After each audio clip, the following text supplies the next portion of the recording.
اور لوگوں کو بلائے جماعت بنانے کے لیے. فرض کیجیے 10 سال لگے، کوئی دوسرا آدمی آپ کے ساتھ آتا ہی نہیں، آپ لگے ہوئے ہیں. یہ نہ ہو کہ یہ آپ کا کوئی سائیڈ ایشو ہے، وہ ایک وہ پیس ٹائم ہے، وقت گزاری کا مشغلہ ہے، یا یہ کوئی سائیڈ ایکٹیویٹی نہیں. آپ کی تمام توانائیاں لگی ہوئی ہوں اور 10 برس تک کوئی نہ آئے آپ کے ساتھ ایک آدمی ہو سکتا ہے، تو آپ اکیلے رہیں گے نا. یہ کیفیت تیمم کے درجے میں ہے. وضو نہیں کر سکتے تو کیا کرتے ہیں؟ تیمم. اور تیمم کے لفظی معنی کیا ہے؟ وہ یہ نقطہ یہ ہے، تیمم کے لفظی معنی کیا ہے؟ قصد کرنا. فَتَيَمَّمُوا صَعِيدًا طَيِّبًا. تیمم اما سے بنا ہے، حمزہ میم میم اما یا امو. امام بھی اسی سے بنا ہے جس کا قصد کرتے ہیں لوگ، اس کی پیروی کرتے ہیں. راستے کو شاہراہ کو بھی کہتے ہیں امام المبین، کیونکہ آدمی چل رہا ہے، فالو کر رہا ہے اسے، اس کے پیچھے پیچھے چل رہا ہے. آمین البیت الحرام، وہ حاجی جو جا رہے ہیں بیت حرام کی طرف، وہ آمین البیت الحرام. تو اما یا امو قصد کرنا. تیمم وہ ارادہ کرو، قصد کرو، خود کھڑے ہو جاؤ. اکیلے بھی جماعت کے حکم میں ہو گئے. بلاؤ لوگوں کو، کال دم من انصاری اللہ، کون میرا مددگار ہے اللہ کی راہ میں. یہ بھی گویا کہ جماعت کے قائم مقام ہو جائے گا، جیسے کہ تیمم وضو کے قائم مقام. لیکن یہ کہ اس کی فکر نہیں، اس کی سوچ نہیں، تو پھر نہیں، پھر تو بے بغیر جماعت زندگی گزر رہی ہے. تو دوسرا نقطہ، پہلا یہ کہ دین کی مغلوبیت کی کیفیت میں اقامت دین کی جد و جہد، غلبہ دین کی جد و جہد، اس میں تن من دھن لگانا اسی طرح فرض عین ہے جیسے نماز. دوسرا نقطہ، اس کے لیے کسی جماعت میں شامل ہونا، اور جماعت نہ ہو تو جماعت بنانا اسی طرح شرط لازم ہے جیسے نماز کے لیے وضو یا تیمم. اب تیسرا نقطہ یہ کہ وہ جماعت کیسی ہونی چاہیے. اس میں پھر 3 باتیں سامنے آئیں گی. یہ 3 ہی کی آج تکرار ہو رہی ہے. پہلے میں نے 3 لیول گنوائے تھے: انفرادی کامیابی، قومی اور ملکی کامیابی، ملی اور دینی کامیابی. اس کی نسبت ایک اعتبار سے کچھ اور ہے، دوسرے اعتبار سے کچھ اور ہے. آج ہم نیچے سے چل رہے ہیں. اہم ترین انفرادی کامیابی، اس لیے کہ اہم ترین مسئلہ آخرت کا ہے، اور آخرت میں حساب کتاب جو ہونا ہے کلہم آتی ہے یوم القیامت فردا. جس دن کی اور تو دور کی بات نہیں، باپ سے، ماں سے، بیٹے سے، بیوی سے، بیوی شوہر سے، اپنے رشتہ داروں سے، اپنے بھائیوں سے، اپنے کل قبیلے والوں، سب سے انسان جو ہے وہ کہے گا کہ ان سب کو لے کر جہنم میں جھونک دو، مجھے چھوڑ دو. اس کے حوالے سے انفرادی ذمہ داری کے اعتبار سے فرائض میں نماز فرض، روزہ فرض، یہ فرض وہ فرض سب ہے. لیکن جو بات آج میں بتانا چاہتا ہوں وہ یہ کہ دین اگر مغلوب ہے، پامال ہے، قائم نہیں ہے، نافذ نہیں ہے، تو اس کیفیت میں اقامت دین کی جد و جہد کرنا، اس میں تن من دھن کھپانا، یہ فرض عین ہے، بالکل ایسے جیسے نماز. اور نمبر 2، اس کے لیے التزام جماعت. التزام کے معنی چمٹ جانا. ملتزم بھی لوگ کہہ دیتے ہیں، ملتزم ہے اصل میں وہ جہاں جا کر لوگ چمٹ کر پھر خانہ کعبہ کے اس سے میں پھر چمٹ کر دعائیں مانگتے ہیں. التزام کے معنی چمٹ جانا. لزوم، لازم آ جانا، چپک جانا، چمٹ جانا، لزوم. التزام اس سے باب افتعال ہے. اس میں تھوڑی سی وضاحت میں نے کر دی کہ یا جماعت مل گئی ہے کوئی فبہا، اس میں شامل ہو گئے. قافلہ جا رہا ہے، آپ بھی شامل ہو گئے. اور اگر نہیں تو قافلہ بناؤ. چاہے پوری زندگی قافلہ بنانے کی جد و جہد میں لگ جائے، لیکن تمہاری شرط پوری ہو جائے گی، جیسے تیمم، وضو کا قائم مقام. اب تیسری بات جو ہے جماعت کیسی ہو، اس کے لیے بھی میں 3 باتیں آپ کو بتانا چاہتا ہوں. نمبر 1 یہ کہ وہ جماعت ڈکلیئرڈ ایم کے ساتھ قائم ہوئی ہو کہ اس کا مقصد دین کو قائم کرنا ہے. ورنہ جماعتیں تو بے شمار ہوتی ہیں. کوئی سیاسی جماعت ہے، کوئی سماجی ادارہ ہے، کوئی تدریسی تعلیمی تنظیم اور جماعت ہے، کوئی خدمت خلق کے لیے ہے، ایدھی ٹرسٹ ہے، آخر جماعت ہے، اس کا کتنا کچھ جو ہے پھیلاؤ ہے، کتنا کچھ نظم ہے، انتظام ہے، تعلیم گاہیں ہیں، ان کے بڑے چینز ہیں۔ سماجی، سیاسی، قومی، تدریسی، اصلاحی، ان ساری جماعتوں سے ہٹ کر کہہ رہا ہوں، ڈکلیئرڈ ایم یہ ہو کہ ہم اس لیے یہ جماعت بنا رہے ہیں کہ ہم آخرت کی نجات اور اللہ کی رضا کے لیے اپنے آپ کو اس دنیا میں دین کو غالب کرنے کی جد و جہد کے لیے وقف کر رہے ہیں۔ This is the first prerequisite of that جماعت۔ ورنہ یہ کہ آدمی کسی انجمن میں، کسی جماعت میں، کسی میں شامل ہو جائے اور سمجھے کہ وہ میری شرط پوری ہو گئی تو وہ مغالطہ رفع ہونا چاہیے۔ ڈکلیئرڈ ایم یہ ہو، کھلم کھلا، یہ نہیں کہ صاحب ہے تو ہمارے دلوں میں تو یہی ہے، زبانوں ذہنوں میں تو یہی ہے، ابھی اس کے کہنے کا وقت نہیں۔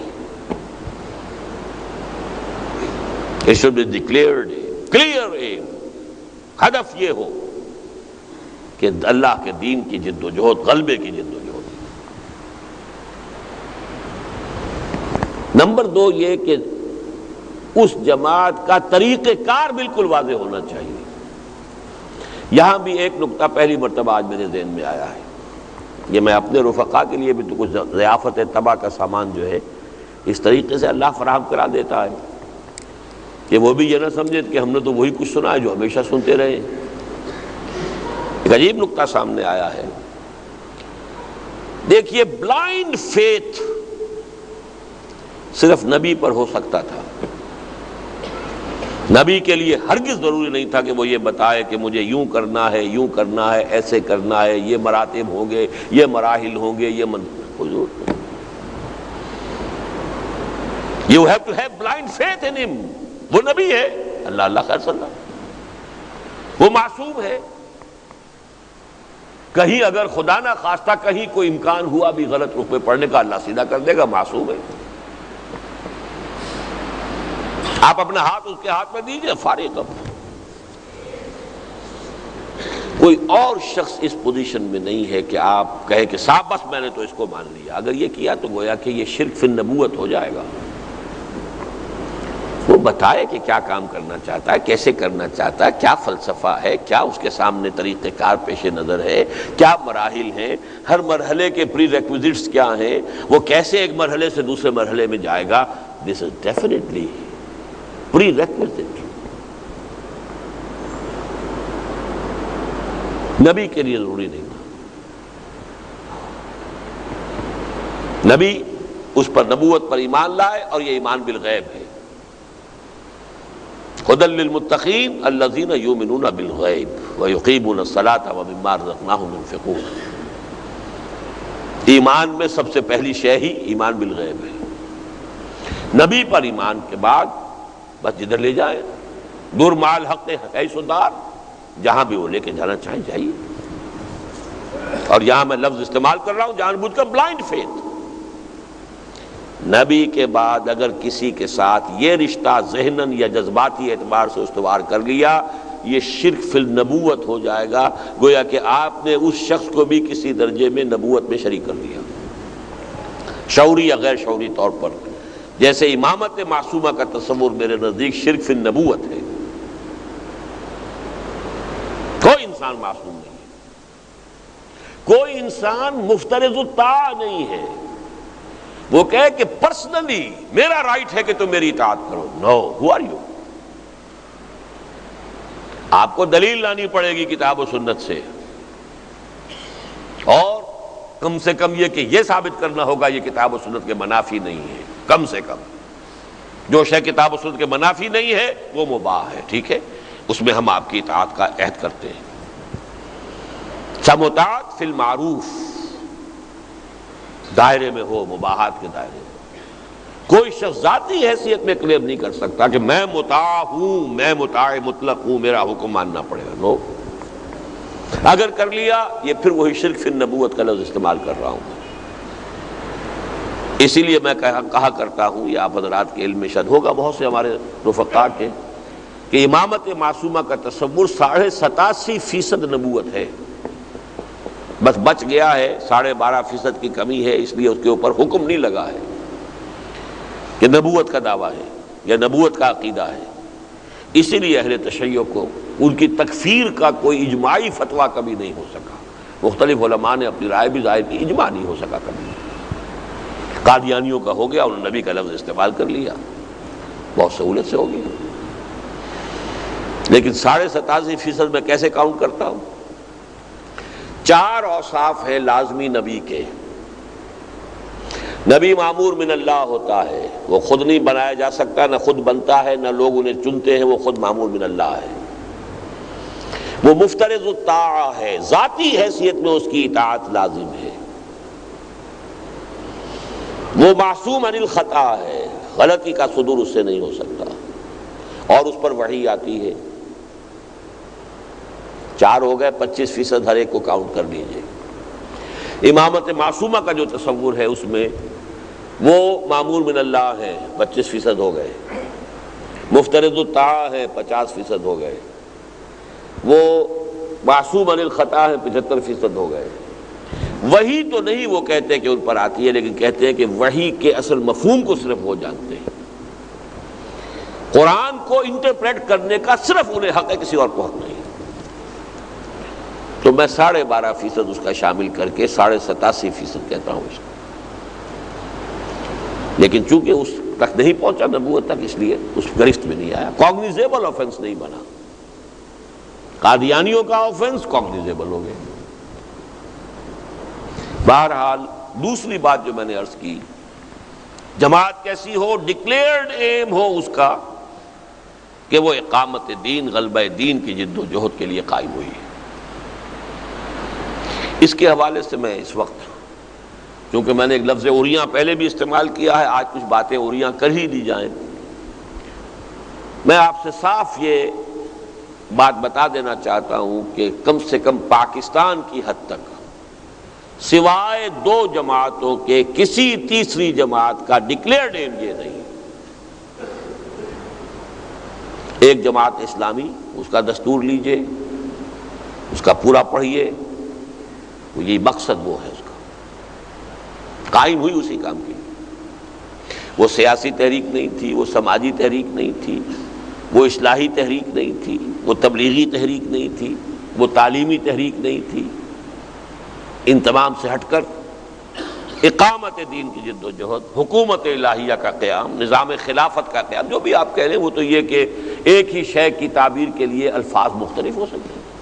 نظام مصطفیٰ کہہ لیں، نظام اسلام کہہ لیں، دین محمد کہہ لیں، دین اللہ کہہ لیں، یہ دین محمد بھی ہے، دین اللہ بھی ہے۔ اذا جاء نصر اللہ والفتح ورأیت الناس يدخلون فی دین اللہ افواجا، یہ دینی بھی ہے، میرا بھی دین ہے۔ اس اعتبار سے اس کی تعبیرات مختلف ہوں گی، لیکن اقامت دین، حکومت الہیہ کا قیام، اس پر بھی میری وہ منہج انقلاب نبوی میں پوری بحث موجود ہے۔ صرف 2 جماعتیں، تیسری کوئی جماعت نہیں۔ تبلیغی جماعت ہے، اول تو اب وہ جماعت کے حکم میں بھی نہیں رہی، اس لیے کہ امارت کا معاملہ ان کے ہاں ختم کر دیا گیا، اور حضرت عمر کا میں آپ کو یہ اثر سنا چکا ہوں، لا اسلام الا بالجماع ولا جماع الا بالامارہ، امارہ اگر نہیں ہے، اب امارت کی بجائے انہوں نے ایک بورڈ بنا لیا ہے۔ امیر ایک شخص ہوتا ہے، 3 آدمی امیر نہیں ہوا کرتے۔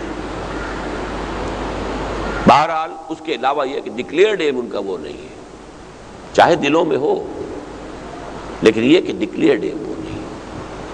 باقی رہ گئی ہماری علماء کی تنظیمیں، وہ فرقے وارانہ ہیں، یہ دیوبندیوں کی ہے، یہ بریلویوں کی ہے، یہ اہل حدیثوں کی ہے، یہ شیعوں کی ہے، وہ تو اور نچلے درجے میں چلی گئی۔ صرف 2 جماعتیں ہیں، جماعت اسلامی اور تنظیم اسلامی، تیسری کوئی جماعت پاکستان میں اقامت دین کے ڈکلیئرڈ مقصد کے لیے قائم نہیں ہوئی۔ اگرچہ آج ہی خبر سنی ہے کہ مولانا فضل الرحمان صاحب نے اعلان کیا ہے کہ اب ہم انتخابی سیاست کو تج رہے ہیں۔ وہ تج رہے ہیں یا انتخابی سیاست نے انہیں تج دیا ہے؟ بات تو ایک ہی ہے۔ اب ہم جو ہے انقلابی جد و جہد سے کام کریں گے، چلیے اچھا ہے، ہم تو اسے بھی ویلکم کہیں گے، لیکن قائم وہ اس کام کے لیے نہیں ہوئے تھے۔ یا تو ایک نئی جماعت بنائیں اس مقصد کے لیے کہ اب ہمیں صرف اقامت دین اور غلبہ جد و جہد دین کی یہ جماعت بنانی ہے، ٹھیک ہے۔ کسی جماعت کو یہ حق حاصل ہے کہ وہ کہے بس انا ولا غیری، بس میں ہی میں ہوں اور کوئی ہے ہی نہیں، وہ نبی کی جماعت ہوتی تھی۔ اب نبوت نہیں ہے، یہ کوئی نہیں کہہ سکتا۔ میں آپ سے کہہ رہا ہوں، میں تنظیم اسلامی کا امیر ہوں، تنظیم اسلامی میں نے قائم کی ہے، میرا خون پسینہ اس کی بنیادوں میں ہے، لیکن میں کہہ رہا ہوں جماعت اسلامی بھی اسی مقصد کے لیے قائم ہوئی تھی۔ لیکن یہ کہ تیسرے نمبر پر آج جو میں نے بتایا، آج کی خبر ہے، دیکھیں کب تک قائم رہتے ہیں۔ وہ تو حالات کے حوالے سے سیاسی لوگوں کے رخ جو ہے وہ بدلتے رہتے ہیں۔ پہلی بات میں نے عرض کی کہ ڈکلیئرڈ ایم ہو اقامت دین کا۔ دوسرا، طریقہ کار واضح ہو۔ مولانا مودودی نے سن 40 میں یا 41 میں جماعت قائم کی، سن 40 میں انہوں نے وہ تقریر کی تھی اسلامی حکومت کیسے قائم ہوتی ہے، اسٹریچی ہال علی گڑھ، اپنا پورا نقشہ، ایک صالح جماعت کی ضرورت نامی کتابچہ اور اسلامی حکومت کیسے قائم ہوتی ہے، ان دونوں میں انہوں نے اپنا پورا جو ہے اسپیل کر دیا، اس کو واضح کر دیا، بیان کر دیا، اس طور سے کرنا۔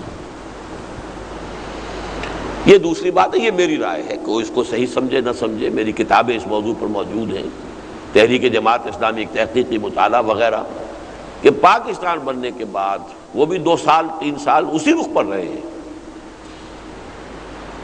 لیکن سن 51 میں الیکشن کے میدان میں آ کر اب ایک پولیٹیکل پارٹی کی شکل اختیار کر لی۔ یہ میری رائے ہے۔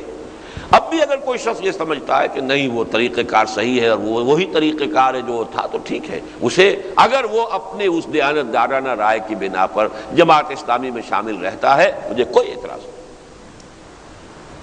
لیکن شمولیت کا مطلب یہ نہیں ہے کہ کاروبار دھندے ہو رہے ہیں، چندے دے دیے، صرف دھندوں کے ساتھ چندے نہیں، شامل ہوں، اس کی پالیسی میکنگ میں، ڈیسیجن میکنگ میں ان کا حصہ ہو، اس کے ڈسپلن میں ہو، یہ شمولیت ہے۔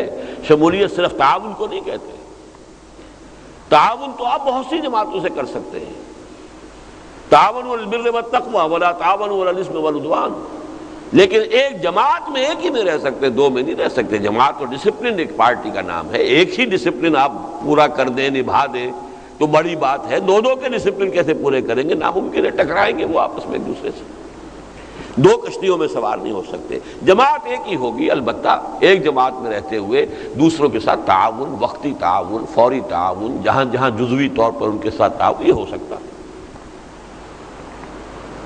جماعت اسلامی اور تنظیم اسلامی، اس کے علاوہ تیسری نہیں۔ طریقہ کار جیسا کہ میں نے کہا مولانا نے واضح کیا تھا، لیکن میرے نزدیک ایک وقتی سی، اور وہ ثابت کر سکتا ہوں میں ان کی اپنی تحریر سے، رسائل و مسائل حصہ اول میں آخری صفحوں کے اندر آپ کو مل جائے گی، کہ آپ نے کہا تھا کہ ہم اس وقت یہ طریقہ آزما رہے ہیں جو نیا طریقہ اختیار کیا تھا، اگر ہم نے دیکھا کہ اس کے لیے دروازے بند ہیں تو پھر جس پر ہم پہلے سے عمل پیرا تھے ہم اسی کو ریورٹ کر جائیں گے۔ آج بھی یہ تحریر موجود ہے مولانا مودودی کی۔ اس کا مطلب ہے یہاں آ کر انہوں نے کچھ پالیسی بدلی ہے، یہ ان کے اپنے اس موقف کے اعتبار سے ثابت ہے طریقہ کار کے معاملے میں، باقی اب بھی ہدف ان کا وہی ہے، اس میں کوئی شک نہیں۔ تیسری چیز یہ ہے کہ اس جماعت کی تاسیس کیسے ہو، کس بنیاد پر ہو، آرگنائزیشنل سٹرکچر کیا ہو۔ اس میں جو میرا موقف ہے وہ یہ ہے کہ دستور بنا کر اس دستور کے ساتھ حلف لے کر کوئی شخص جماعت میں شامل ہو، جو ویسٹرن طریقہ ہے، یہ ہمارا طریقہ پرانا تو نہیں ہے یہ، لیکن یہ کہ بہرحال ویسٹ میں انسٹیٹیوشنز ڈیولپ ہوئے ہیں، بنائے گئے ہیں، ویسٹ میں یہ چیزیں بھی ایجاد ہوئی ہیں، بجلی ہے، لاؤڈ سپیکر ہم استعمال کر رہے ہیں، اگرچہ ان کا استعمال مباح بھی ہو سکتا ہے، حرام بھی ہو سکتا ہے، لیکن چیزیں فی نفس ہی مباح ہے۔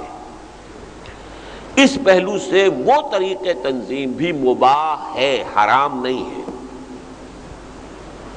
لیکن اس کے مقابلے میں 3 الفاظ میں استعمال کرتا ہوں: منصوص، مسنون، معصور۔ نص، قرآن و حدیث کی نص، وہ صرف ایک تنظیم کی طرف رہنمائی کرتی ہے، اور وہ ہے بیعت، شخصی بیعت کی بنیاد پر تنظیم۔ سنت، آپ کا تعامل، آپ کا طرز عمل، وہ بھی بیعت۔ جو آیا اسلام لایا، اس نے اسلام کی بیعت کی۔ جو اب منظم ہو رہے ہیں تو سم و طاعت کی بیعت ہے۔ کہیں اگر سرفروشی کا مرحلہ آ گیا ہے کہ یہاں سب کے سب ہلاک ہو جائیں گے، بھاگیں گے نہیں، تو بیعت رضوان ہو رہی، بیعت ہی بیعت ہے۔ خلافت ہو رہی ہے تو بیعت۔ پھر معصور اثر کہتے ہیں، ہم اپنی پوری تاریخ کے اندر چلے آئیے، آثار جو ہیں، تو خلافت قائم ہوئی تو بیعت پر۔ حضرت حسین میدان میں آئے چیلنج کرنے کے لیے اس وقت کے نظام کو، تو بیعت کی بنیاد پر۔ عبداللہ ابن زبیر آئے تو بیعت کی بنیاد پر۔ گویا کہ ہماری پوری تاریخ میں تنظیم کا ایک ہی طریقہ ہے، اور وہ منصوص بھی ہے، مسنون بھی ہے، معصور بھی ہے، وہ بیعت کا، شخصی بیعت، کہ جس شخص کے ساتھ اتفاق ہو، جس شخص کے طریقہ کار کے ساتھ متفق ہو جائیں، اور اس پر آپ کو اعتماد بھی ہو۔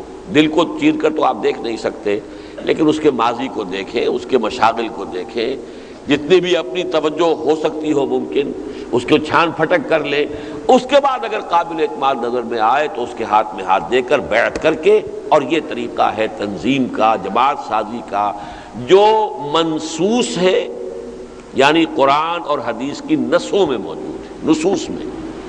مسنون ہے کہ حضور کی پوری سیرت میں، اس کی سنت میں آپ کو نظر آتا ہے۔ معصور ہے، ہماری پوری تاریخ کے اندر یہی تعامل رہا ہے، سوائے اس صدی کے کہ یہاں انگریز کے آمد کے بعد جو نظام بنے ہیں وہ پھر دستوری قسم کی جماعتیں بھی بنی ہیں، جیسے جماعت اسلامی ہے، وہ بھی مباح ہے، وہ حرام کے درجے میں نہیں۔ یہ ہے تین باتیں جو میں نے آپ کے سامنے رکھی ہیں کہ جو میری آج کی گفتگو کا لب لباب ہے، اور یہی الدین و النصیحہ، خیر خواہی کے جذبے کے تحت میں آپ کو اپنے کم سے کم یہ 32 سالہ غور و فکر، سوچ بچار، اور جس پر کہ خود پھر میں نے اپنی زندگی کو استوار کیا ہے۔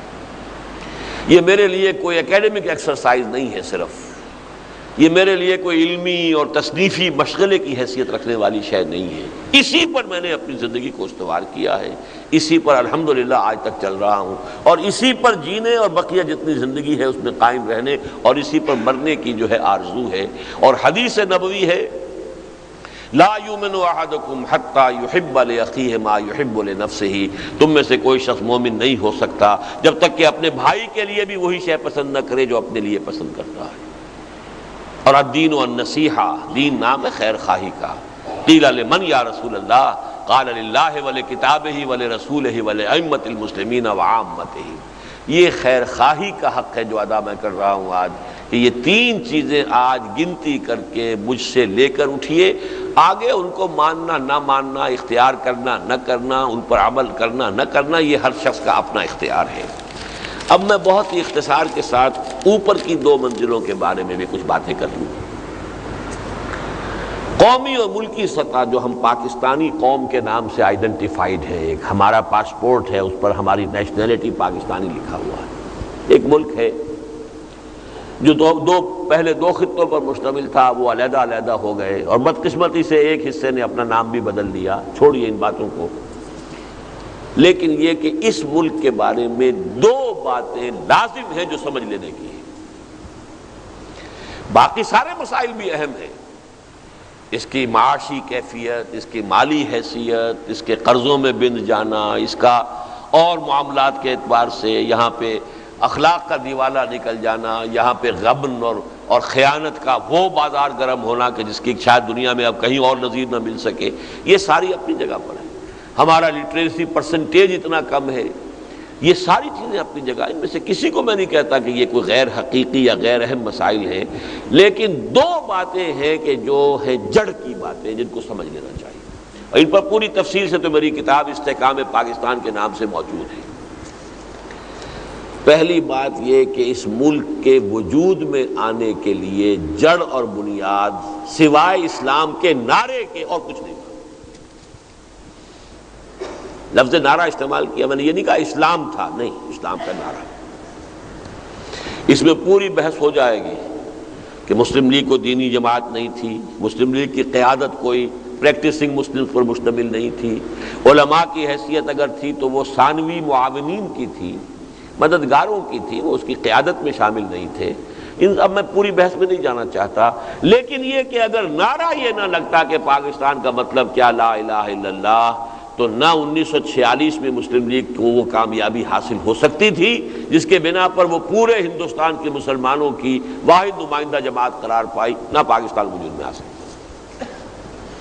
باقی وہاں بھی 3 لیولز علیحدہ ہیں، وہ تفصیل سے میں نے بحث کی ہوئی ہے. وہ کتاب میری ہو سکتا ہے بہت سے احباب نے نہ پڑھی ہو یا نہ ان کے علم میں آئی ہو، تو میں نے تفصیل سے بیان کیا. استحکام پاکستان وہ کتاب پڑھنے کی ہے، اس لیے کہ ظاہر بات ہے کہ ملکی مسائل سے بھی ہم قطع تعلق نہیں کر سکتے.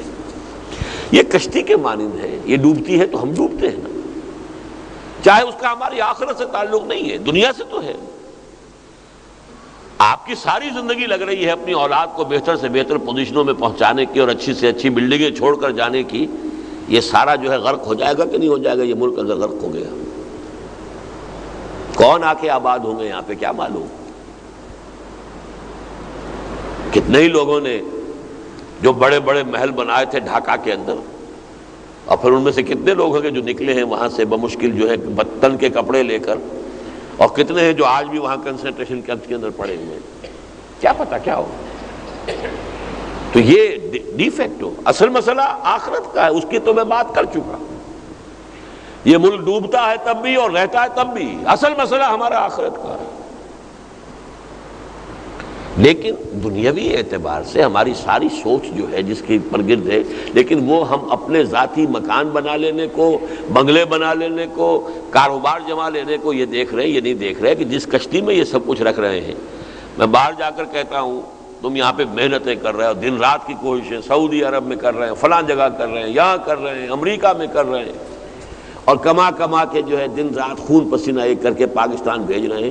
میں نے کہا جس جہاز میں یہ سب کچھ وہاں رکھ رہے ہیں وہ جہاز ڈوب گیا تو کیا ہوگا؟ تو ایک بات اچھی طرح جان لیجئے کہ وی کانٹ افورڈ کہ ہم اس سے سرے سے لا تعلق ہو جائیں. نہیں، مجھ پر کوئی دن ایسا نہیں گزرا آج تک کہ میں اس سے لا تعلق رہا ہوں ذہناً یا عملاً. لیکن ایک بات یہ کہ اس ملک کے وجود میں آنے کا ذریعہ اسلام کا نعرہ تھا، اور اس ملک کے بقا اور استحکام کی بنیاد صرف اسلام ہوگا، لیکن حقیقی اور عملی اسلام. نعرہ اس کو سسٹین نہیں کر سکتا. نعرہ کون؟ نعرہ اپنی افادیت کھو چکا. ایک دفعہ اس نعرے میں باسی کڑھی کے اندر ابال آ گیا تھا 1977 میں نظام مصطفیٰ تحریک میں. اب وہ باسی کڑھی بھی گئی، اب وہ نعرہ نہیں چلے گا. حقیقی اسلام ہو، عملی اسلام ہو، وہ سسٹین کرے گا، وہ سپورٹ کرے گا. اللہ کی مدد آئے گی، اللہ کی نصرت آئے گی، یہ سب کچھ ہوگا. ورنہ تمہاری داستان تک بھی نہ ہوگی داستانوں میں.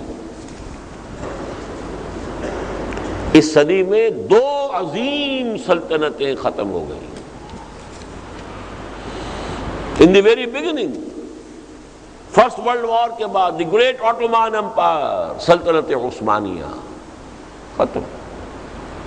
یہ بوسنیا اور یہ البانیہ میں کیا ہو رہا ہے؟ یہ سب کا سب اسی کے باقیات و صالحات ہیں نا. یہ تو سارے علاقے شامل تھے سلطنت عثمانیہ میں. کتنا بڑا چنک تھا مشرقی یورپ کا، پورا شمالی افریقہ، پورا مغربی ایشیا ایک سلطنت.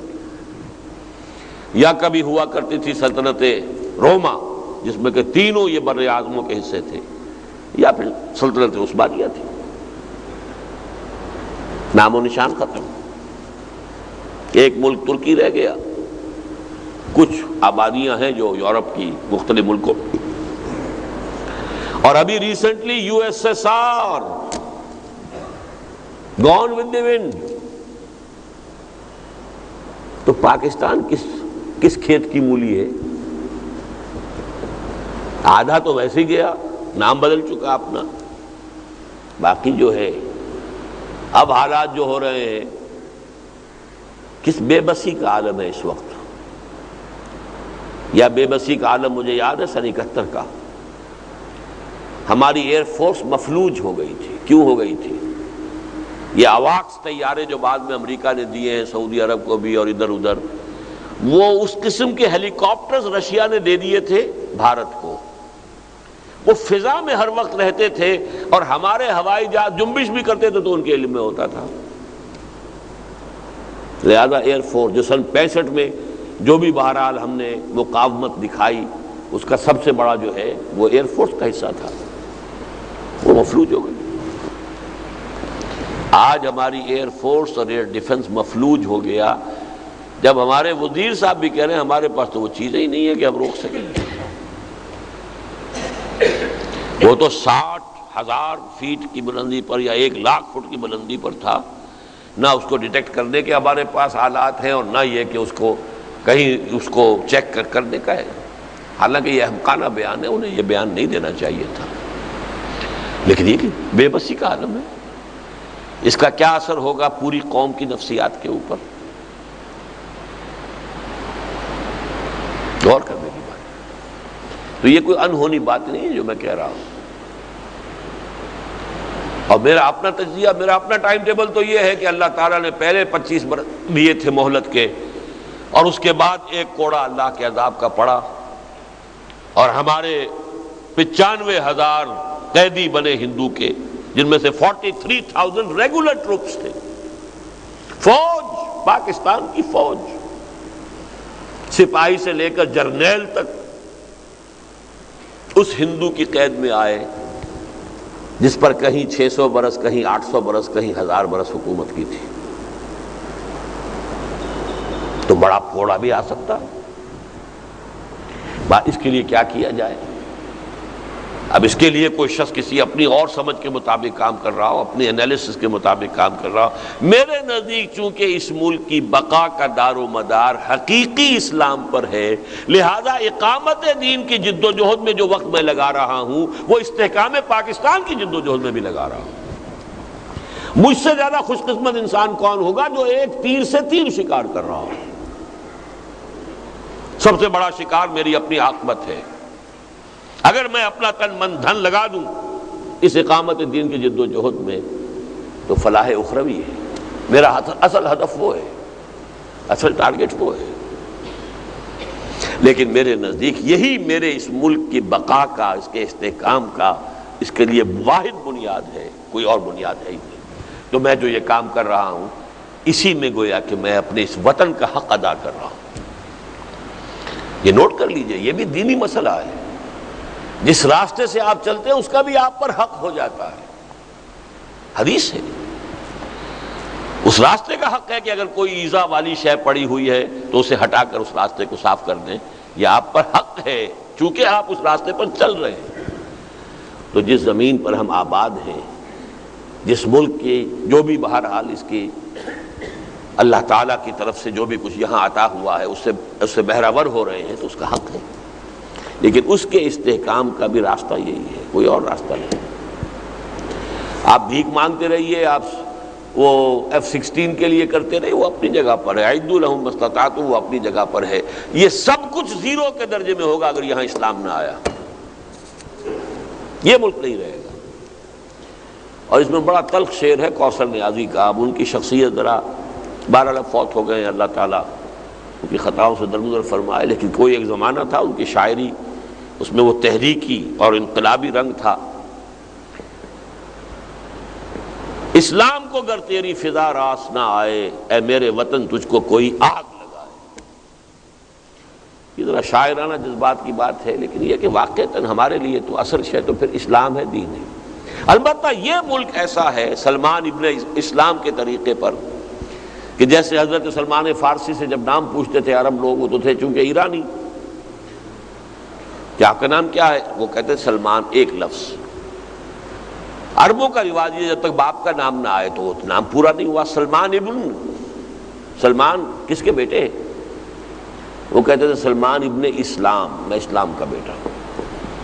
واحد ملک ہے پاکستان جو اسلام کا بیٹا ہے، لیکن بہت بڑی تباہی آئے گی یہاں، خدا نہ خواستہ بہت بڑی تباہی آئے گی۔ 1000 سالہ جو بھی انتقامی جذبات ہندو کے ہیں، بھارت میں کانگریس بہت کمزور ہو گئی، یہ تو بڑی بات ہے، آج تک وہ موجود تو ہے، کسی نہ کسی درجے میں حکومت میں بھی ہے، پاکستان تو کب کے اندر مسلم لیگ جو ہے ختم ہو چکی تھی، قائم ہوتے ہی وینش ہو گئی تھی، ڈیزالو ہو گئی تھی. بہرحال اس کو چھوڑ دیجئے، لیکن وہاں اب single largest political group B J P کا ہے. اس کے مقاصد علم نشرہ ہے، شیو سینا ہے اس کی سپورٹر اور الائی ہے. ان کے مقاصد، ان کے نظریات بالکل واضح ہیں. کیا حشر ہوگا،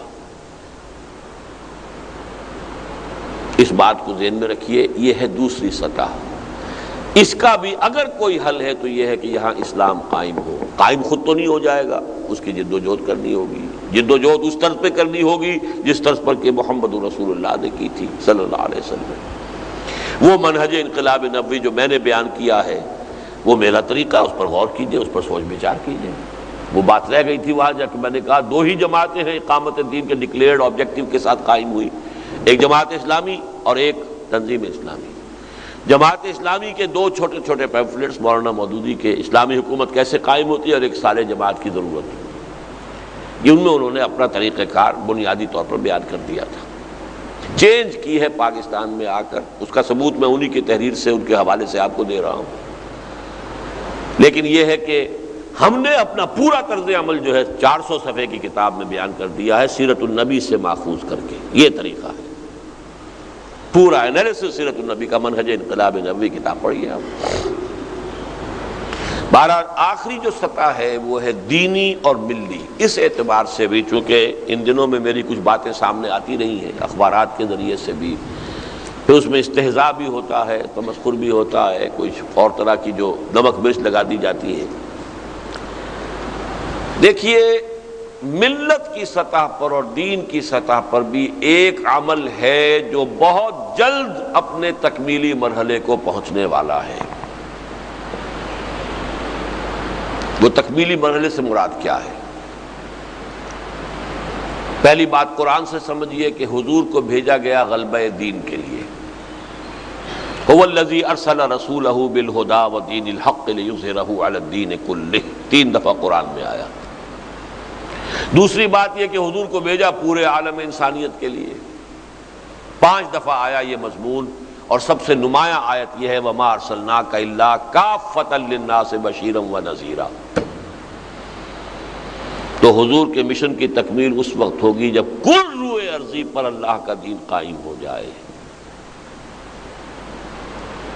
تاریخ ادھر جا رہی ہے، اس کی پیشن گوئیاں صریح احادیث میں موجود ہیں. نوید خلافت کے عنوان سے ہم نے وہ لاکھوں کی تعداد میں وہ 4 ورقہ جو ہے پھیلایا ہے.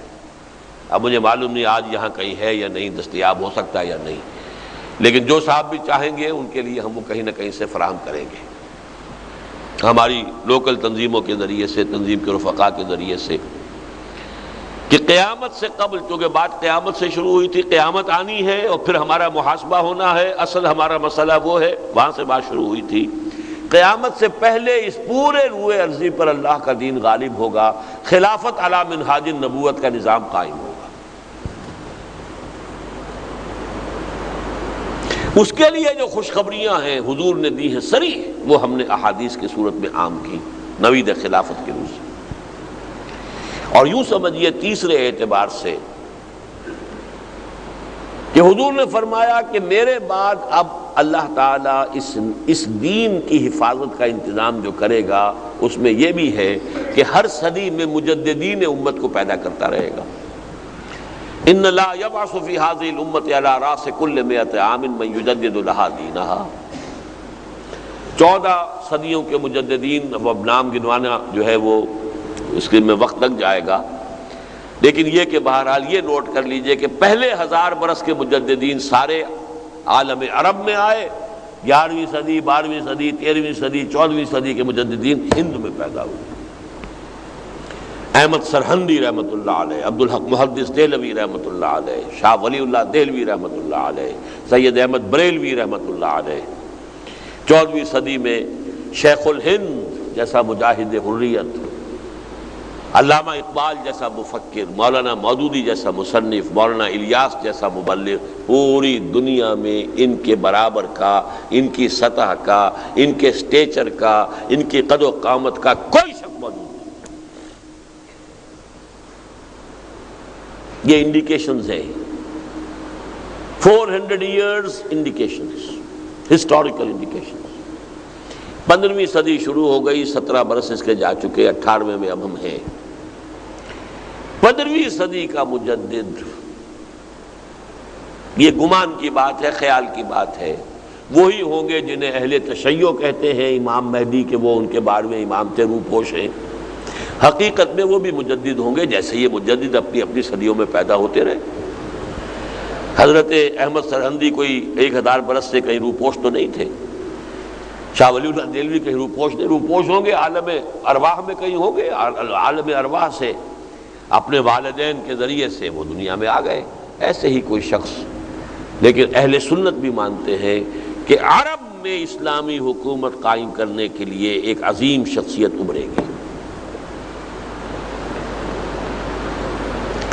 دوسری طرف اس کی حکومت قائم کرنے کے لیے، مضبوط کرنے کے لیے، مستحکم کرنے کے لیے مشرق سے اور خاص طور پر خراسان کی طرف سے فوجیں آئیں گی۔ یہ عجیب حقائق ہے، ذہن میں رکھیے۔ عرب قوم من حیث القوم کھوکھلی ہو چکی ہے۔ 2 اسباب ہو گئے اس کے کھوکھلے ہونے کے۔ ایک تو وہ مغرب کے بہت قریب تھی، یورپ کے بالکل قریب، یورپ کے اثرات اس پر سب سے پہلے پڑے۔ میڈیٹرینین جس کو ہم سمندر کہہ دیتے، سی، بحیرہ روم، وہ کیا ہے؟ ایک بڑی سی خلیج ہے، کیا ہے اس کے بحیرہ کیا ہے اس کا؟ ادھر یورپ، ادھر شمالی افریقہ اور ادھر شام، یہ ممالک جو ہے مغربی تہذیب ان کی رگ و پے میں سرایت کر گئی۔ ثانیاً جہاں تیل نکل آیا دولت، اور دولت نے ان کے اخلاق کا، ان کے اندر عیاشی اور عیش پرستی اور آسانیت، یہ سب کا پیدا کر کھوکھلی ہو چکی۔ یہی وجہ ہے کہ ایک مغضوب علیہم قوم کے سامنے سر جھکائے کھڑے ہیں، سب کے سب یہود کے سامنے۔ شخص تو ایک ابھرے گا وہاں، لیکن اس کے لیے مدد یہاں سے جائے، مشرق سے۔ میرے عرب کو آئی ٹھنڈی ہوا جہاں سے، میرا وطن وہی ہے، میرا وطن وہی ہے۔ خراسان کے بارے میں حدیث آئی، وہ بھی ہمارے اسی کتابچے میں موجود ہے۔ یخرج من خراسان رایات سود لا یردها شیء حتی تنصب بإیلیا۔ خراسان سے سیاہ علم چلیں گے، انہیں کوئی لوٹا نہیں سکے گا، رخ پھیر نہیں سکے گا، یہاں تک کہ وہ ایلیا میں یعنی یروشلم میں جا کے نصب ہو جائیں گے۔ گویا کہ یروشلم ہمارے ہاتھ سے نکل چکا ہوگا، آج وہ کیفیت ہے۔ پہلی مرتبہ نکلا تھا، عربوں کے ہاتھوں سے نکلا تھا نا، واپس کس نے لیا تھا؟ عرب نہیں لے سکے تھے، کرد خون تھا گرم، صلاح الدین ایوبی رحمت اللہ علیہ۔ اب پھر نکل گیا، پھر کس کے ہاتھ سے نکلا؟ عربوں کے ہاتھوں سے نکلا۔ 67 وار، 6 days وار، اردن کی بھی پٹائی ہو گئی، اور مصر کی بھی ہو گئی، اور شام کی بھی ہو گئی، اور یروشلم بھی گیا، اور یہ سارے گولان ہائٹس بھی گئے، اور ویسٹ آف جارڈن بھی گیا، سینائی بھی گیا تھا، وہ تو انہوں نے واپس لے لیا۔ تو واپس مانا صلح مان کے نیچے ہو کر، تب مانا تسلیم کر کے، لیکن یہ کہ یہ پھر واپس لیں گے، لیکن لینے والے عرب نہیں ہوں گے، خراسان۔ اور خراسان وہ علاقہ ہے، ایک بڑا علاقہ تھا یہ، کہ جس کا ہارٹ ہے موجودہ افغانستان۔ کچھ علاقے پاکستان کے، ایک تھوڑا سا چنک ہے جو اب بھی خراسان کے نام سے ایران میں ہے، صوبہ جس میں ابھی حال ہی میں بہت بڑا زلزلہ آیا تھا، خراسان، یہ آپ نے اخبارات میں پڑھا ہوگا۔ وہ چھوٹا سا ایک کونا ہے ایران کا، اور وہ ایک صوبہ ہے۔ اور یہ ہے در حقیقت، اور کچھ جو ہیں یہ جو روسی ترکستان سے، روسی USSR کی تحلیل کے بعد آزاد ہوئی ہیں، اس کے علاقے ہیں۔ یہ خراسان بزرگ، the greater Khorasan of the time of the prophet صلی اللہ علیہ وسلم، یہاں ہوگا جو ہونا ہے۔ مجددین امت، تجدید دین، فکری کام، علمی کام ہندوستان میں۔ اور یہ جو بھی کچھ ہوا ہے جہاد افغانستان کا، 15 لاکھ آدمی جس قوم نے دے دیے ہیں، ظاہر بات ہے کہ جو قوم مرنے کے لیے تیار ہو جائے، جس نے مرنا سیکھ لیا ہو، جو موت کے ساتھ کھیل سکتی ہو، پھر اس کو کوئی شکست نہیں دے سکتی۔ یہ ہے کمنگ ایونٹس کی ایک تصویر. Coming events cast their shadows before, جس کی خبریں دی گئی ہیں احادیث نبویہ میں، اور جس کی طرف تاریخ خود بخود رفتہ رفتہ بڑھتی چلی جا رہی ہے. ادھر آرمگڈون ہونا ہے، الملامت العظمیٰ ہونا ہے، ادھر جنگ ہونی ہے، اور ادھر سے مدد جائے گی. اس کا مطلب ہے اس علاقے میں پہلے قائم ہو چکے گا تو جائے گی نا مدد. یہ ہے وہ بات کہ ملت کا اور دین کا غلبہ ہوگا، اس صدی میں ہوگا. 14ویں صدی میرے نزدیک اس کے لیے تمہید کی صدی تھی، اور 15ویں صدی ہجری جو ہے اس کی تکمیل کی صدی ہے. یہ ہوگا. میں ایک بڑا پیارا شعر آپ کو سنا دوں. ویسے تو اقبال نے اردو میں بہت کہا اس کو. دنیا کو ہے پھر معرکہ روح و بدن پیش، ابلیس نے پھر اپنے درندوں کو ابھارا، اللہ کو پامر دیے مومن پہ بھروسہ.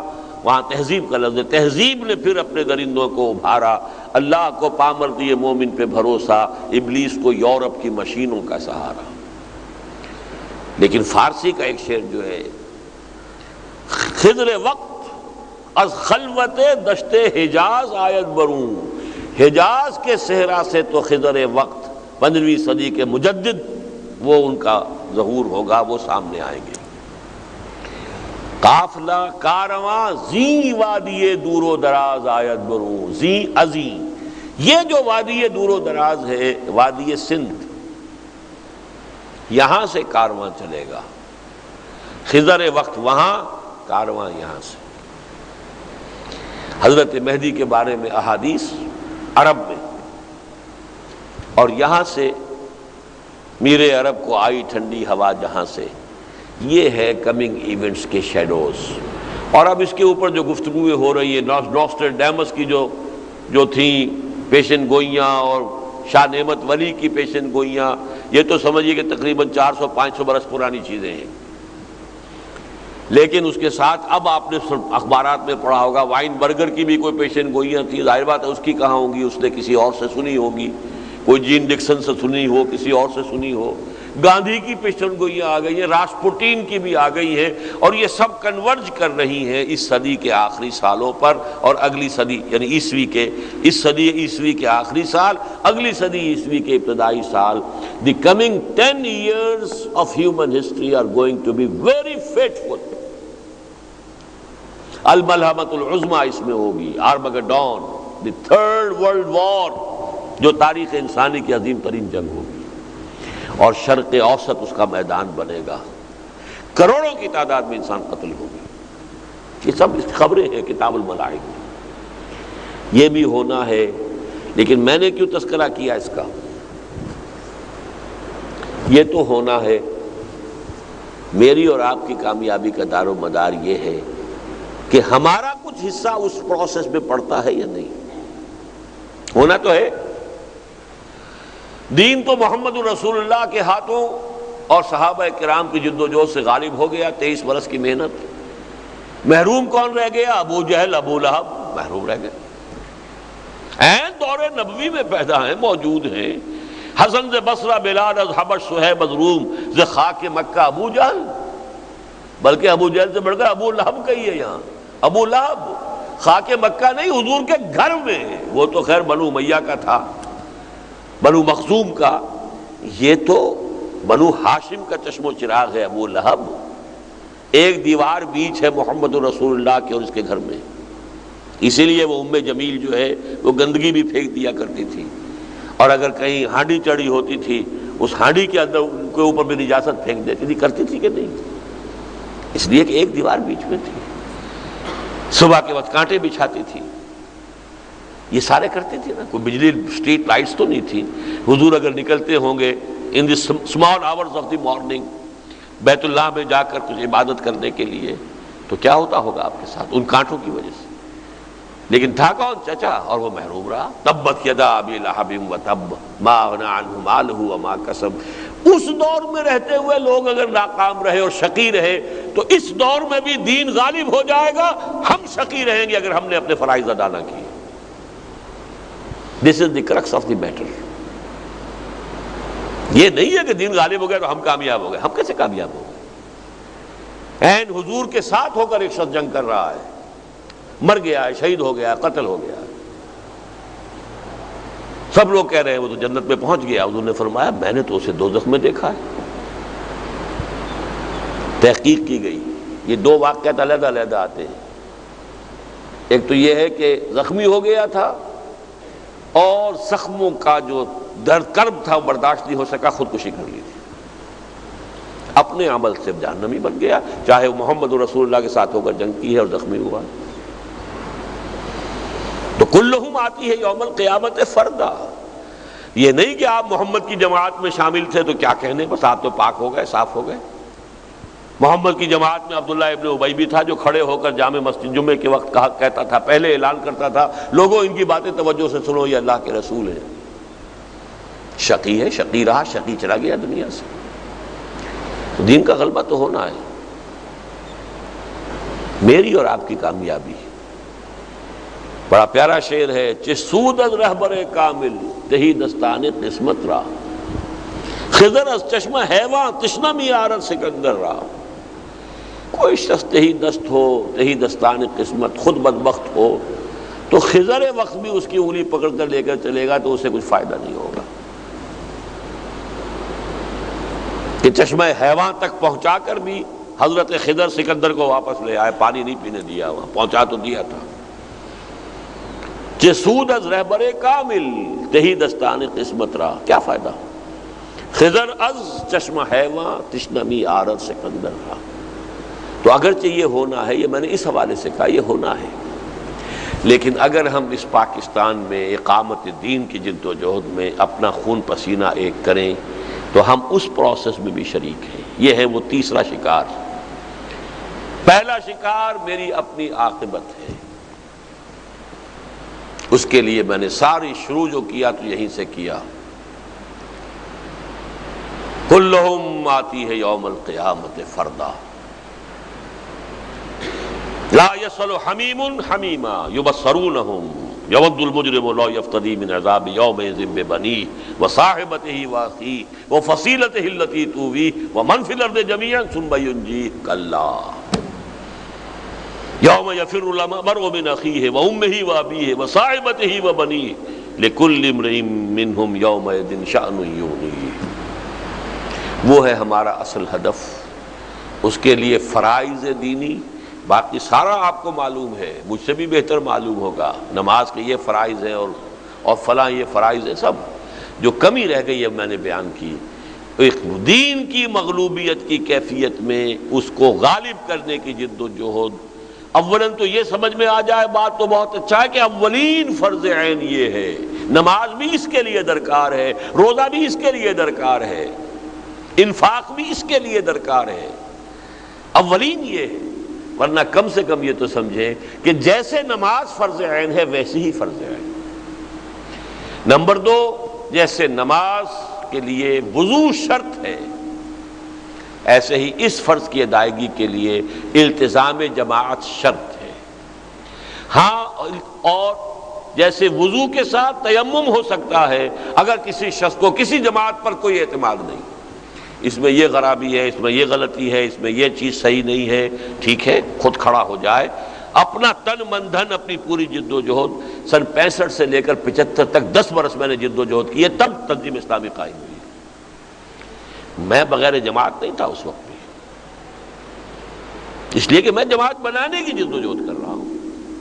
وہ تیمم ہے میرا، تیمم کے معنی قصد کرنا ہے. تو جماعت ہو یا جماعت کا قصد موجود ہو. اور نمبر 3، وہ جماعت 3 شرطیں پوری کرے. نمبر 1، ڈکلیئرڈ ایم آف اقامت دین. نمبر 2، اس کا طریقہ کار بالکل واضح ہو، معین کرے کہ یہ طریقہ کار ہے. نمبر 3، البتہ میں نے کہا کہ جدید قسم کی جمہوری دستوری تنظیمیں بنانا بھی مباح ہے، لیکن منصوص مسنون معصور بنیاد اس اقامت دین کی جد و جہد کے لیے قائم ہونے والی جماعت کی وہ بیعت سمع و طاعت فی المعروف ہے. یہ تقاضے ہم پورے کریں تو ہماری عاقبت اپنی سنورے گی. اس ملک کے بھی بقا اور استحکام میں کچھ نہ کچھ حصہ ہماری طرف سے بھی پڑ جائے گا۔ اصل یہی ہے۔ اور وہ عالمی غلبہ اسلام، دین کی جو اس دنیا کے اندر، دین کی دنیا میں آخری اور کامل کامیابی جو ہے، اس میں بھی ہمارا حصہ شامل ہو جائے گا۔ اقول قولی ھذا واستغفر اللہ لی ولکم ولسائر المسلمین والمسلمات۔ دلانا چاہتا ہوں کہ یہ وہی فریضہ ہے جو حدیث نبوی کے مطابق حضور صلی اللہ علیہ وسلم خود فرمایا کرتے تھے کہ میری اور تمہاری مثال ایسے ہے کہ ایک آگ کا الاؤ ہے، ایک گڑھا ہے جسے تم گرا چاہتے ہو، اور میں تمہیں تمہارے کپڑے پکڑ کے بچانے کی کوشش کر رہا ہوں۔ آج کی اس گفتگو کے بعد ڈاکٹر صاحب نے جس شرح و بس کے ساتھ اپنی زندگی کی فکر کا نچوڑ آپ کے سامنے بیان کیا ہے، جن لوگوں کے دل میں یہ تڑپ پیدا ہوئی ہے کہ وہ اس قافلے کو جوائن کریں، اس گول کو اچیو کرنے کے لیے اقامت دین کی جدوجہد، تبھی یہاں پہ اس محفل کے بعد مسنون بیعت کی محفل ہوگی۔ جو لوگ ڈاکٹر صاحب سے اس سلسلے میں بیعت کرنا چاہتے ہیں وہ یہیں رہیں تاکہ یہ فریضہ انجام دے سکیں۔ یہ بھی ہماری بڑی خوش قسمتی ہے کہ ڈاکٹر صاحب ابھی چند دن اور رہے یہاں کراچی میں، اور ڈاکٹر صاحب کے 2 مزید پروگرام ہیں جن کے بارے میں آپ کو اطلاع کرنا چاہتا ہوں، تاکہ آپ جو حضرات مزید ڈاکٹر صاحب سے کچھ مزید مستفید ہونا چاہیں، اپنے ذہن میں کوئی اشکالات ہوں وہ دور ہو جائیں۔ تو ایک تو آج شب کو بعد نماز مغرب مسجد شاداب ہے، یہ جو کہہ لیجیے علاقہ ہے، کیا نام ہے، گلشن اقبال ٹرافک ایریا، عائشہ مسجد سے جب پائیں جانے پڑتے ہیں تو وہاں پہ ایک بڑا مشہور علاقہ ہے طاہر بلا کے نام سے، وہاں پہ ایک راؤنڈ اباؤٹ ہے جس پہ وہ گلوب بھی بنا ہوا ہے، وہاں سے سیدھے آپ مڑ کے کوئی قریباً کوئی 2 فلاح کے راستے میں شاداب مسجد، ڈاکٹر صاحب کا آج وہاں درس قرآن کا پروگرام ہے بعد نماز۔ اسی طرح دوسرا پروگرام ہے کل شب 8:30 بجے شام آئی بی اے آڈیٹوریم میں، شہر کا آئی بی اے ہے، مکی مسجد کے قریب، گارڈن کے قریب، وہاں پہ دعوت عام ہے، خطاب عام ہے، رات کو 8:30 بجے۔ یہ 2 پروگرام ہیں جن میں ڈاکٹر صاحب خطاب فرمائیں گے۔ میری آپ سے گزارش ہے کہ آپ جو بھی تشریف لائیں۔ اس کے علاوہ 2 مزید اعلانات ہیں، 3 اعلانات ہیں۔ سب سے پہلے یہ کہ ہماری تنظیم کا ایک سلسلہ ہے مسلسل تربیت کا ہوگا، اس میں دینی معلومات دی جاتی ہے۔ جو بھی حضرات تنظیم کو جوائن کرتے ہیں ان کے لیے شروع میں 1 ہفتے کا ایک کورس کیا جاتا ہے جو انشاءاللہ 6 جولائی سے لے کر 12 جولائی تک ہوگا، یہیں اسی مسجد میں۔ یہ کل وقتی تربیت گاہ ہوتی ہے، جو حضرات اس میں شامل ہونا چاہیں وہ وہاں مکتوب اپنا نام لکھوا دیں۔ نمبر 2، ہماری تنظیم کی ایکٹیویٹیز کو ریفلیکٹ کرنے کے لیے ہمارے کچھ جرائد ہیں، کچھ وسائل ہیں۔ اس میں ایک سب سے اہم اس وقت جو ہے وہ ندائے خلافت۔ یہ ندائے خلافت اب پہلے تو یہ 15 دن کے بعد نکلتا تھا، اب یہ ہفتہ وارہ ہوگا، اور یہ اس کا تازہ شمارہ بھی یہاں موجود ہے مکتوبے پہ، اس کو آپ حاصل کر سکتے ہیں۔ اسی طرح نوید خلافت کا کتاب تھا، وہ تمام احادیث جن کا ذکر ڈاکٹر صاحب نے فرمایا، اس کا کتاب سے بھی یہاں مکتوبے موجود ہے۔ اب جو حضرات ایک علامہ اور ہے، اب مجھے خیال ہو رہا ہے کہ ہم سے یہ کوتاہی ہوئی ہے کہ ہم نے کھانا نہیں کھلایا آپ لوگوں کو، تو سیرت النبی کے مطابق پورا عمل نہیں کیا۔ لیکن جو بات بتانا چاہتا ہوں وہ یہ کہ دوسری مرتبہ جب ذرا شرم آ گئی لوگوں کو تو تب بھی تقریر سننے کے بعد ایک آدمی بھی نہیں اٹھا کہ جو ایمان لایا ہو۔ صرف لے دے کے حضرت علی رضی اللہ تعالیٰ عنہ کھڑے ہوئے، وہ پہلے ہی سے ایمان لائے ہوئے تھے۔ انہوں نے کھڑے ہو کر کہا کہ اگرچہ میں سب سے چھوٹا ہوں، اور اگرچہ میری ٹانگیں پتلی ہیں، اور اگرچہ میری آنکھیں دکھتی ہیں، لیکن میں آپ کا ساتھ دوں گا۔ اور پورا مجمع کھلکھلا کر ہنس پڑا کہ یہ چلے ہیں دنیا کی تقدیر بدلنے اور یہ ان کے ساتھی ہیں، ایک بچہ ہے، لاغر ہے، کمزور ہے، بیمار ہے۔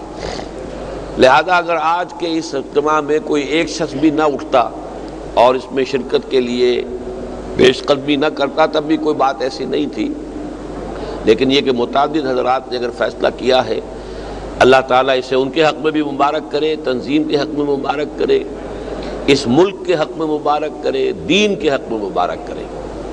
اب جو اس کا اصل جو عہد نامہ ہے اس کی میں وضاحت آپ کے سامنے کر دیتا ہوں، تاکہ یہ جو بڑا عہد آپ کر رہے ہیں یہ پورے شعور کے ساتھ، ادراک کے ساتھ کریں۔ اس کا پہلا حصہ جو ہے وہ وہی ہے کہ جو ہر مسلمان کرتا ہے، کلمہ شہادت اشہد ان لا الہ الا اللہ وحدہ لا شریک لہ واشہد ان محمدا عبدہ ورسولہ صلی اللہ علیہ وسلم، اسی کی بنا پر تو ہم مسلمان ہیں۔ پھر استغفار اور توبہ کہ اللہ اب تک جو خطائیں ہو گئی ہیں معاف فرما دے، آئندہ کے لیے عہد کرتا ہوں خلوص دل کے ساتھ کہ کوئی تیرے حکم کی خلاف ورزی نہیں کروں گا۔ یہ کام تو ہر مسلمان کرتا ہے، آج ذرا اسے شعوری طور پر ذہن میں تازہ کرتے ہوئے ان کلمات کو دہرائیے گا۔ دوسرے حصے میں اللہ سے ایک عہد ہے، انی اعاہد اللہ، میں اللہ سے عہد کرتا ہوں، ان اہجر کل ما یکرہہ، ہر اس چیز کو چھوڑ دوں گا جو اسے ناپسند ہے، وَأُجَاهِدَ فِي سَبِيلِهِ، اور جہاد کروں گا اس کی راہ میں جہد استطاعتی، اپنے مقدور بھر، وَأُنفِقَ مَالِي وَأَبْذُلَ نَفْسِي، اپنا مال بھی کھپاؤں گا، جان بھی کھپاؤں گا، لِإِقَامَةِ دِينِهِ، اس کے دین کو قائم کرنے کے لیے، وَإِعْلَاءِ كَلِمَتِهِ، اس کے کلمے کی سربلندی کے لیے۔ یہ عہد اللہ سے ہے، یہ بیع و شراء ہے، ان اللہ اشترى من المؤمنین انفسهم واموالهم بان لهم الجنہ، اللہ نے اس کی قیمت دینی ہے۔ اللہ کے ہاتھ آپ اپنے آپ کو بیچ رہے ہیں، اپنے آپ کو، اپنی جانوں کو، اپنے مال کو اللہ کے ہاتھ بیچ رہے ہیں، یہ بیع ہے۔ یہ آیت ختم ہوتی ہے فاستبشروا ببیعکم الذی بایعتم بہ، خوشیاں مناؤ، یہ بیع جو تم نے کی ہے اس سے زیادہ نفع والی کوئی اور بیع نہیں ہو سکتی۔ تیسرا حصہ ہے جو مجھ سے متعلق ہے، میرے اور آپ کے مابین ایک معاہدہ ہے، وَلِأَجْلِ ذَلِكَ، اس مقصد کے لیے، اقامت دین کی جد و جہد کے مقصد کے لیے، اُبَایِعُکَ، میں آپ سے یہ عہد کر رہا ہوں، بیعت کر رہا ہوں، عَلَى السَّمْعِ، کہ آپ کا ہر حکم سنوں گا۔ کیا مانی؟ جماعتی نظم کے ساتھ وابستہ رہیں گے تو تمام احکام، تمام فیصلے جو بھی اجتماعی ہوں گے وہ آپ تک پہنچیں گے۔ اگر پتا بھی درخت کے ساتھ جڑا ہوا ہے تو جڑ سے جو غذا آ رہی ہے وہ پتے تک بھی پہنچ رہی ہے۔ پتا جڑ سے کٹ گیا، اس درخت سے ہٹ گیا تو اب وہ کمیونیکیشن ختم ہو گئی، اب وہ پتا درخت کا حصہ نہیں ہے۔ تو پیوستہ رہنا، پیوستہ رہ شجر سے امید بہار رکھ، پیوستگی ہو کہ اجتماعات ہو رہے ہیں، یا جیسے ابھی تذکرہ ہوا تنظیم کے آرگنز ہیں، میرے جمعے کے خطبات ہیں، ان کے کیسٹس ہیں، جو بھی ذرائع ہیں آج کے کہ جس سے مجھ سے آپ کا ذہنی تعلق قائم رہے۔ آپ جو مجھ سے بیعت کر رہے ہیں تو میری بات، میرے فیصلے، میری آراء آپ تک کیسے پہنچیں گی اگر آپ ان چیزوں کے ساتھ جڑے نہ رہے؟ تو یہ تو ہے سمع کا تقاضا، وَطَاعَةِ فِي الْمَعْرُوفِ، اور اگر کوئی حکم جو میرا ہے شریعت کے خلاف ہے تو نہیں ماننا، لیکن مباح کے دائرے میں ہے تو ماننا پڑے گا۔